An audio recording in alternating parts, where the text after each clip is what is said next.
మా డిమాండ్లు అనేవి పరిష్కారం కావట్లేనందున ఈ రోజు వినూత్నంగా బ్లైండ్ ఫోల్డ్ ప్రొటెస్ట్ అనేది చేయడం జరిగింది. రాష్ట్రంలో ఉన్న అన్ని మెడికల్ కాలేజ్ హాస్పిటల్స్ లో ఈ బ్లైండ్ ఫోల్డ్ ప్రొటెస్ట్ అనేది చేయడం జరిగింది.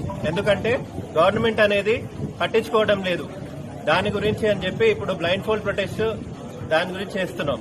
అదేవిధంగా 24th నుంచి మేము ఎలక్టివ్స్ ఇంకా ఓపీస్ ఇంకా వార్డ్ డ్యూటీస్ ఈ 3 కంప్లీట్ స్ట్రైక్ లోకి వెళ్లబోతున్నాయి. అదేవిధంగా ఎమర్జెన్సీస్ అనేవి ప్రస్తుతానికి రన్ అవుతాయి.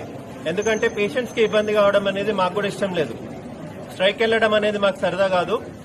సో బేసిక్ గా మేము అడుగుతున్న డిమాండ్స్ అనేవి మొదటిది వచ్చేసి టైమ్లీ స్టైఫండ్స్. ఇప్పటి వరకు ఎప్పుడైనా కానీ స్టైఫండ్స్ పడాలి అంటే కనీసం 2-3 నెలలకు ఒకసారి పడుతుండే. కానీ ఈ గత 6 నెలల నుంచి ప్రతిసారి ఒక్కొక్క డిఎంఈ మేడం గాని లేకపోతే హెల్త్ మినిస్టర్ గారిని గాని ప్రతి ఒక్కరిని కలవడము, స్టైఫండ్ రావట్లేదని వెంట తిరగడము, రిప్రజెంటేషన్స్ ఇవ్వడము ఇలా చేస్తుంటే గానీ స్టైఫండ్స్ అనేది రావట్లేదు.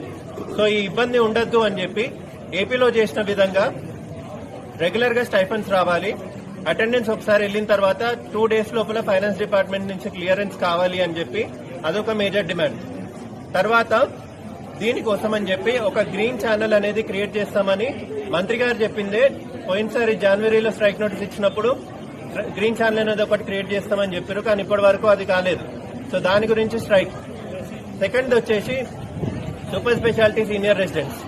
సో వీళ్ళ గురించి ఏమైంది అంటే వాళ్ళు జాయిన్ అయినప్పుడు 1,25,000 శాలరీ ఇస్తా అన్నారు. ఇప్పుడు లాస్ట్ మంత్ 16th రోజు వాళ్ళకి 92,000 శాలరీ మాత్రమే అని చెప్పి మళ్ళీ ఒక సర్క్యులర్ లాగా తీశారు డిఎంఈ ఆఫీస్ నుంచి. సో దీనికి అగేన్స్ట్ గా అదొక పాయింట్ కూడా రేజ్ చేయడం జరిగింది. కానీ ఇప్పటికీ కూడా 1,25,000 ఇస్తామంటున్నారు, అసిస్టెంట్ ప్రొఫెసర్ పోస్ట్ ఇస్తామంటున్నారు. కానీ ఏ డేట్ నుంచి ఇస్తారు అన్నది ఇప్పటి వరకు కూడా క్లారిటీ లేదు. మూడో అంశం వచ్చేసి హాస్టల్ ఫెసిలిటీస్.